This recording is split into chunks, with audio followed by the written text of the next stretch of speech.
ప్రభుత్వ పాఠశాలలో పనిచేసే ఉపాధ్యాయులు పనితీరు ద్వారా విద్యార్థుల తల్లిదండ్రుల మన్నన పొందడం ద్వారా గౌరవించబడతారని సత్తుపల్లి మండల విద్యాశాఖ అధికారి చలంచర్ల వెంకటేశ్వరరావు పేర్కొన్నారు. శనివారం ప్రధాన ఉపాధ్యాయులు చిత్తలూరు ప్రసాద్ అధ్యక్షతన మండల పరిషత్ ప్రాథమిక పాఠశాల సత్తుపల్లి నందు పనిచేసే బదిలీపై వెళ్లిన పవన్ నరసింహారావు, జయశ్రీ, లాల్ అహ్మద్లను మండల విద్యాశాఖ అధికారి మండల నోడల్ అధికారి ఎన్ రాజేశ్వరరావు ఘనంగా సన్మానించారు. ఈ సమావేశంలో ఉన్నత పాఠశాల ప్రధాన ఉపాధ్యాయులు టి ప్రసాద్, డిఆర్పి చెన్నకేశ్వరరెడ్డి, వేణుగోపాల్ రెడ్డి, అమ్మ ఆదర్శ కమిటీ చైర్మన్ నాగసుధ, తల్లిదండ్రులు షుకూర్, ఆశా, నాగలక్ష్మి, సుమలత, ఏసుమణి, పాఠశాల ఉపాధ్యాయులు నాగమణి, సరిత, రాణికుమారి, ఉమా, మాజిద్ తదితరులు పాల్గొని ఉపాధ్యాయుల్ని ఘనంగా సన్మానించారు. బదిలీపై పదోన్నతిపై పాత సెంటర్ మండల పరిషత్ ప్రాథమిక పాఠశాల నుండి వెళ్లిన ఉపాధ్యాయులు పాఠశాల విద్యా ప్రోత్సాహ నిధికి 50,000 విరాళం చలంచర్ల వెంకటేశ్వరరావు చేతుల మీదుగా ప్రధాన ఉపాధ్యాయుడు చిత్తలూరి ప్రసాద్కు అందించారు. ఈ సందర్భంగా విద్యార్థుల తల్లిదండ్రులు ఉపాధ్యాయులకు కృతజ్ఞత తెలిపారు.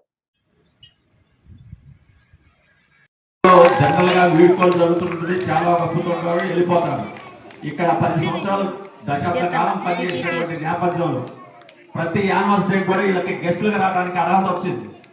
ఎందుకంటే దాతల పేర్లలో వీళ్ళు ఉంటారు. వీళ్ళకి ఇంటిమేషన్ ఏ హెడ్ మాస్టర్ ఉన్నా చేయాలి. అతిథులుగా అధికారికంగా వస్తారు మన స్కూల్కి ప్రతి యాన్యువల్ డేకి. ఆ స్థితి మాకు కావాలా, ఆ హోదా మాకు కావాలా.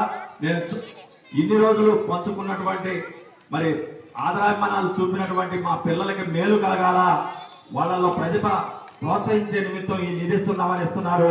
ఎంఈఓ గారి చేతుల మీదుగా హెడ్ మాస్టర్ గారు నేను తీసుకుంటున్నాను. గట్టిగా పట్టుకోకండి అమ్మ. మన స్టాఫ్ కూడా రండి. ఇక్కడ నుంచోండి. మాజీ సార్.